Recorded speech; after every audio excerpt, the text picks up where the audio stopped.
Y'all don't waste time around here.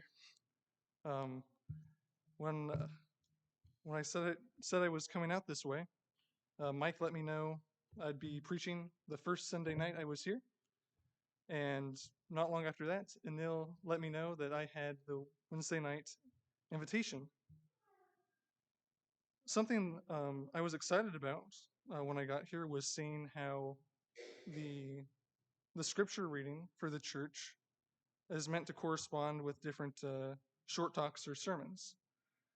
I was less excited though when I saw mine corresponded to the first part of First Chronicles. It's just genealogy. Uh, Up to this point in the schedule, there's still two chapters of genealogies left, and that's not quite as exciting as other parts in the Bible to me. But I read it. I read what other people said about this section, and I think there's some important things we can get out of here. For one, when you look at the chronicler's some genealogies, all these different people that he's listing, he begins with Adam. You can't go any earlier than him, and he goes all the way to the exiles. And that's the most recent thing that has happened for this writer.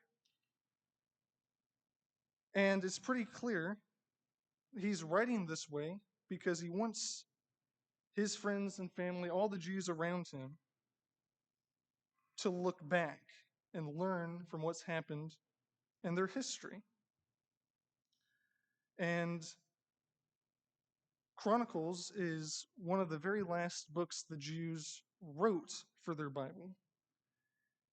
And so, as you see these names, we should expect that the people reading it would recognize them, of course, and also the stories that went along with them. And so the chronicler is inviting his readers to reflect on their history and the legacies there. And here's a couple of these legacies that I think he wants them to think about before we get out of these genealogies into chapter 10. We see Adam again, and things are pretty good at first for Adam. It's hard to imagine a better situation than sharing paradise with your creator. But of course, he and his wife choose to do what seems good to them instead. And then by the time you get to Noah's day, the whole earth is filled with all manner of violence and evil.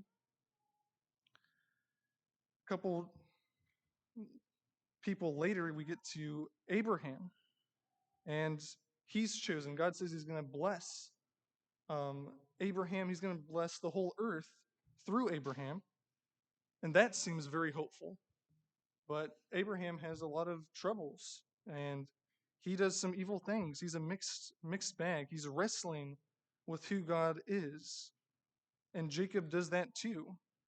David does that too. God makes promises to him. God calls him a man after his own heart, but he commits great evil. And he wrestles with how to humble himself before his God. David's one of the people the chronicler writes the most about in these sections.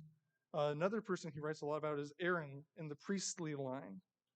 And right before Aaron's made priest in Exodus, we read about how he made an idol for the people. He's also someone who is a flawed servant of God. And that's not unique to these people. You look all over the Bible, you look at all the names here, and the people who have a story that shows they're flawed. So the chronicler isn't telling them to look back on a legacy that's grand and full of wonderful heroes, because they're all flawed. I think he's asking the people around him to read this, to hear this, and remember their God.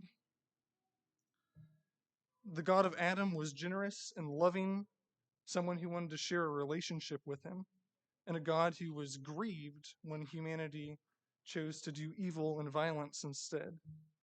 He's a God who was incredibly patient to Abraham and Jacob and David and Aaron. He said to Moses on the mountain that he is a God who abounds in faithful love and is slow to anger. And he proved that over and over, that he was generous and loving and patient to all the tribes. The chronicler mentions all the tribes, and meaning that he's a God of everyone who's come back. He's a God of all these exiles who have returned to the land because of God's promises. The chronicler wants them to look back at what's happened so they can appreciate what's ahead. Kings shows us, we just finished reading through Kings, that shows us what happens when you forget God. And Reagan put that together in striking terms this past Sunday evening. Destruction, humiliation, and exile come when you leave God. This is a different side of the same coin, but the chronicler wants people to wait and see what happens when you choose to remember God. Because God was true, even dealing with liars like Abraham and Jacob, and he was merciful to murderers like David. And he brought ungrateful people out of the chains of an enemy nation. He did that twice, with Exodus and with the return from the exile. And now the chronicler and all these people are back. They're returned, but they're still waiting on a lot of God's promises.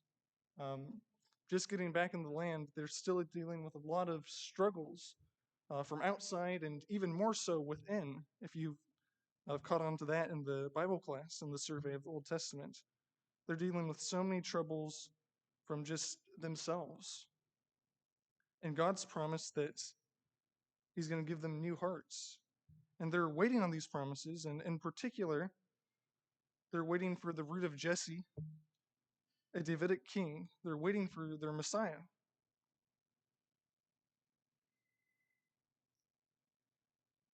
And I think perhaps the chronicler wants them to pay attention, to look back at their legacy of people who were trying to trust in God but often failed, because he doesn't want them to miss what's coming next. God's promised that a new king is coming, a king like David, this Messiah. Doesn't want them to miss that promise. Obviously, we're on the other side of this promise. We know the Messiah they were waiting for is our King, Jesus the Christ. But even though he has come, we're still waiting for him too. We're eagerly waiting for him to come again. And that's not the only similarity between us and them, because God's been true to me even when I've been a liar. He's been merciful to hateful and unforgiving people like me. And he brought ungrateful people like me out of Satan's chains. And more than that, he's parted the waters of the grave, and he's promised to lead me home through those, just like the promise he kept to Israel. He wants to share his blessings and victory with us. And if we remember how he's kept his promises to his people, he always has, then we should eagerly expect him now, and we should live in a way to receive those promises. Remember who the I Am is, and let's be ready to meet him when he comes to bless us completely, just like he's promised. We're flawed humans. We're weak. If you need God's help through the family here, or if we can help you in any way, then come forward as we stand and sing the song of invitation.